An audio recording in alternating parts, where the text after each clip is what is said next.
What's the scariest thing that's ever happened to you? Being 19 at a house party in an unfamiliar rural town with mostly people I didn't know. Boyfriend and I were having an argument outside the house and two guys decided to come out and pick a fight. Dropped my boyfriend and started wailing into him, while I tried to pull them off him and scream for help. No one heard me over the sounds of the music, but a friend had noticed the guys follow us out and grabbed some others to come investigate. By the time they hopped us, I had ripped some hair out of one guy's head and was balled up over my boyfriend's head and neck trying to protect them while he was unconscious. One guy was trying to pull me off while the other was still kicking my boyfriend. The party goers pulled the guys off and while I was in hysterics still screaming, they tended to my boyfriend. He woke up after a few minutes, and I wanted to call an ambulance and the police. The only problem was that there was no reception, and the house owners wouldn't give me their phone to use because they'd all been smoking pot and didn't want to get in trouble.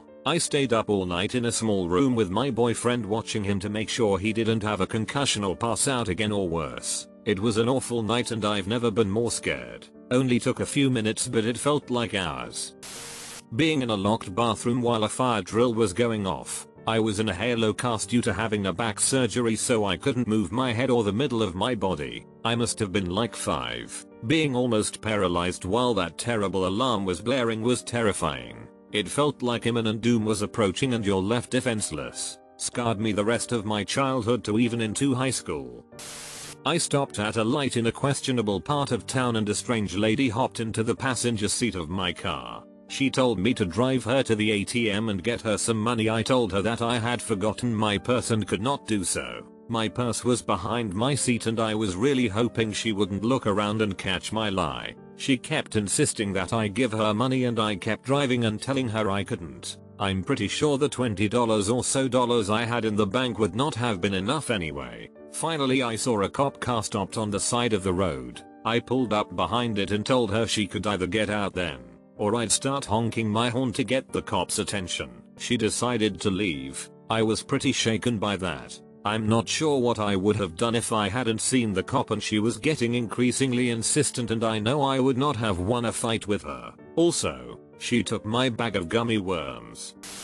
Nearly fell off a cliff when skiing, but got rescued. That is another reason I am reluctant to go skiing. As an overthinker I always think worst case scenario. I am a skier and I have this tendency. I definitely usually stick on blue runs with the occasional black if I'm feeling very ambitious, but it still takes a lot of gumption for me to even consider those most days. Whenever I go down cat tracks, I still think what if something happens and my skis end up pointing off the cat track and I can't stop and fly off the side of the mountain into trees, even though that's never happened in my entire life. But I guess that's anxiety for you. Some people have no fear. I am definitely not one of those people. Would rather putter around the mountain, thanks. I had a car accident last Sunday night. Lost control and ended up in a culvert where I hit a tree head on. All airbags deployed. Completely destroyed the front end of my subcompact SUV. Managed to get out and crawl up the ditch onto the narrow, dark, two-lane country road where it was eerily quiet. All in all, a terrifying experience. In one of the houses I used to live in, when I was 5 years old or so, my bedroom was next to the attic stairs. As a little kid they always scared me and I had to have my mom lock it every night. One night, I got into a fight with my older sister and when I went to bed my mom forgot to lock the attic door. I woke up probably around 2 AM to the attic door slightly ajar, I'd say about a foot out. Then I heard heavy ragged breathing at the level of my head, and it came closer and closer to me ear. I was terrified, but I thought it was my sister, so instead of putting my head under the covers I just pretended to be asleep and squeezed my eyes shut as hard as I could. When the voice was right next to my ear I felt a great weight on my chest and it made it hard to breathe and it hurt. And then all of a sudden the pressure stopped and I opened my eyes 5 or so minutes later and the attic door was closed. I didn't tell my sister though because I didn't want to give her the satisfaction that she scared me, so I didn't mention it to her. I also had frequent nightmares at that point in my life which made it rather traumatic to me. I only recently told my family about that and my mom said that a couple with cancer committed suicide in the attic after being told they only had a few months to live. My sister said she never did that and would never do such a thing. Since I was told about that, I have been a little bit more superstitious than I'd like to admit. Sorry for the paragraph. Someone broke into our storage shed. Stole barely anything. Just a speaker and a handful of coins. But when we caught him in the act, he just slowly walked off and said, "If you follow me, I'll shoot you." It may not sound the scariest, but when you don't know if this person who invaded your home is bluffing about having a gun or not, it is horrifying. I was walking down a sidewalk, just about to cross a trolley track. My friend pulled me back, and the trolley drove on just a few feet ahead of me. Really saved my life. Taught me to keep my head up, and look both ways, no matter how sad or down I'm feeling that day. I nearly drowned. I was swimming way out in the ocean when a really bad storm came out of nowhere. I was a strong swimmer, but it didn't matter. It felt like my lungs were on fire and being shredded with knives. There was so much sand in the water that I couldn't see. I figured out which way was up by being slammed into the seafloor and swimming in the opposite direction. I was underwater long enough that I lost consciousness, and my last thought was, I'm going to die now and nothing will ever hurt me again. When I came to, I was being dragged up the beach. I coughed and vomited up what felt like more than a liter of sand and seawater. Every time I blew my nose for weeks afterwards, more sand would come out. Community college did an active shooter drill, and the dumbest teacher didn't tell us it was a drill. I learned that day you can't rely on others to stfu and lilo in a situation like that. Soon as everyone started getting nervous, they were talking, lighting up their phones, and just generally making a racket. They had teachers walking in the halls and peering in the rooms to check if we were locked down properly. But at this point we, the students, still weren't sure if it was a drill. So when that first face hovered by the door and peered in, I nearly shat my pants. Only figured it must be a drill when I saw multiple people were walking in the halls. My university went into lockdown for an active shooter my junior year. I had just finished a project and was cleaning up when a classmate came in and shut the door behind him. This door automatically locked and usually stayed open during class hours, especially when students needed the space to work. So immediately I knew it was odd. He told me our professor had called and told him to close the shop door and to tell everyone in the room to stay put. We got messages and announcements that this was occurring across the courtyard from the building we were in. It was one of the most terrifying moments I've experienced. Turns out it was a person in camouflage carrying a large tripod, but of course in the moment we didn't know that. And I'm deeply thankful it was a false alarm.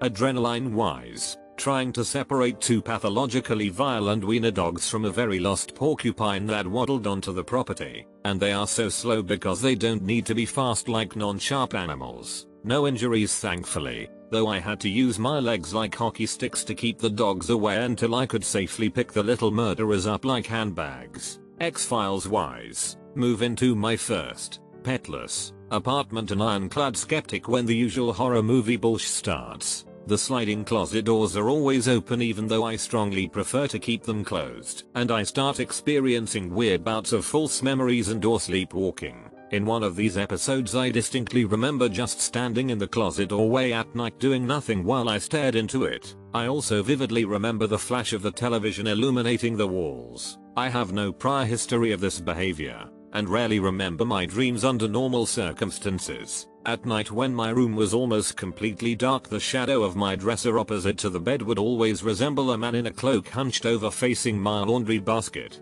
towards a corner, and it was so distinct my ex even commented on it without prompting. Eventually we adopt a cat. One evening I get up from bed to pee and I see my cat sitting down the hallway in the just caught crotch licking pose. Except he clearly has the face of an overweight old man with prominent side chops like Hugh Jackman. I chalked it up as sleepiness and tried my best to look away after my eyes failed to adjust. One time at the beginning of last summer we're searching everywhere for one of our tall fans that can reach the bed. I knew I put it away in the closet nearest the entrance for safekeeping, but it's just vanished from the apartment. Eventually my ex and I start to bicker because we've searched everything and he's worried I threw it away without telling him. I go back to open the closet it should have been in, and like a magician's trick it was right in front of us with the cord tangled aggressively and tautly around the entire thing in a way neither of us would have ever done to the wires. All we could say to each other all night after that was, "What the F?" The witch has mostly stopped after a year of living here, but there was other incidents as things slowly died down. There was a 2-week period my ex and I saw a grey blurry doppelganger of our cat running around that absolutely couldn't be him, as he'd be on someone's lap as it was seen. Then it stopped appearing to us just as we got used to it. I'm not sure what to believe personally, but I do know my ex hated it when I joked about moving into the walls to live the closet people. I worked for an armored car company, barely made over $10 an hour and got to handle millions of dollars and carry a sidearm for my job. I literally only had to qualify at the gun range to carry a weapon. That's it. I was putting about $150,000 in an ATM when out the corner of my eye, I saw someone run around the corner at full speed towards me. Fight or flight is the real thing. I drew my weapon in a split second and almost killed him. He immediately hit the brakes and put his hands up. Come to find out, the ATM ate his card. He was inside the bank talking to the teller when she told him that I could probably return his card since I just opened up the ATM. He bolted from the bank to catch me before I left. Scared the shit out of me. Was stupidly free climbing a big rock in Sedona and lost traction and just started to slide down and couldn't stop myself. There was a small ledge with a cactus on it beneath the rock and then a drop of at least 100 feet. That cactus stopped me and likely saved my life. We were in Baghdad, 06. Sad as city was a mess. We got tasked out on a normal foot patrol. I was a gunner and a sniper took a shot at me and it hit what we called the chicken shield. The shield in front of my 50 and saw. It scared the ever-living shit out of me. One more. It was about 02 in the morning and we were headed on a raid. I was the lead gunner and about half asleep when all of a sudden something nails me in the face. It was a damn bat. Also scared the shit out of me. I was driving on the northern part of the ring road in Iceland. Buddies and I were seeing the whole country and it was bad weather in the middle of winter. Roads were closing behind us so we couldn't turn back. We finally had a clear day ahead of us where we should have been able to drive and prevent being snowed in for a few days. We hit a stretch of road with no gas stations for many miles and we fill up on gas and go. Along the way the weather starts declining and eventually it gets to whiteout conditions. We couldn't stop for fear of being snowed in, so we crawled along at 10 miles an hour. Closest I felt I ever came to dying on a road in the middle of nowhere in Iceland in a blizzard. Great trip though, 10/10 would go back.